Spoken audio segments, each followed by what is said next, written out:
All right, so welcome again to another episode of Open Up at the Workplace. My name is Lizzy McCormick and I'm a psychologist at OpenUp. And I'm here with Marta, our head of people. Welcome, Marta. Thanks, Lizzy. Good to have you here. Hey, Marta, today I would like to dive into the topic about social connection at work. Because as we know, work has become a very important part in people's lives, where back in the days, people would often go to church, maybe have another small community where they would live in. But we notice nowadays that more and more it's important that, the people that you meet at work, that they are your community. And I know we work in a hybrid environment. So I was curious, what challenges do you see around you in fostering this social connection, that feeling of connection in a hybrid workplace?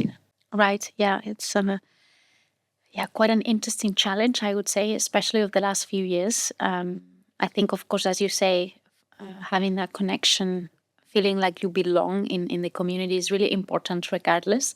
But of course, it's easier to achieve when you are all physically in one place, right? Because then you hang out, and that also naturally means that people want to spend time with each other.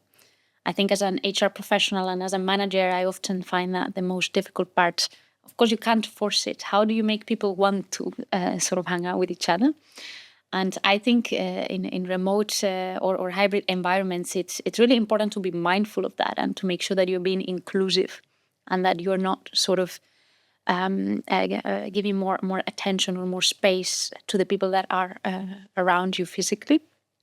So I don't know, a very simple example. If you have a hybrid or remote team, make sure that you leave a little bit of time for chit chat, let's say at the beginning and at the end of meetings, more than you would if it would be just a professional meeting. You have your agenda, you have your points that you have to cover. But remember that there is someone also there that is sitting perhaps by themselves in a separate room, and they might need those couple of minutes or just hearing a little bit how your day went. I think that's a great idea. So not just talking about the content or the work that needs to be done, but have some time to check in with each other, to check out. Those chit-chat conversations are very valuable. And of course, that also makes it more inclusive for those that are sitting somewhere at home alone. They feel included a little bit more than the one only being on the office. Yeah, indeed. And I think another very powerful thing that you can do as an organization is make sure that people meet in person.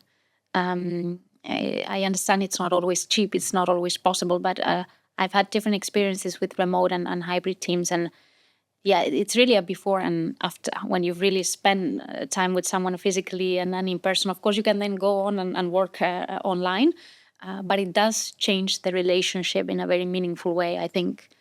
I think, of course, culture plays a role, right? We're talking about remote and hybrid teams where you might have people sitting in different countries where the culture around work might also be different. Perhaps in some countries is sort of very normal to want to hang out with your coworkers and that they become your friends. Maybe in some cultures that is less common. So also, how do you navigate those? And I mean, I talk about this a lot, but I think at the end of the day, it's really important that also as a manager, you check in with people and try to dig deep, try to really understand, do you feel connected or is there anything else that we need to be doing? I think often as managers, we also sometimes sort of go a little bit in panic mode and make assumptions on what people need and what we need to do to fix it. But it's really important to keep that communication open.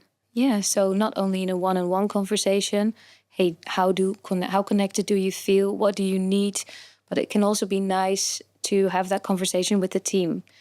Hey, we are different in this team. What are your needs?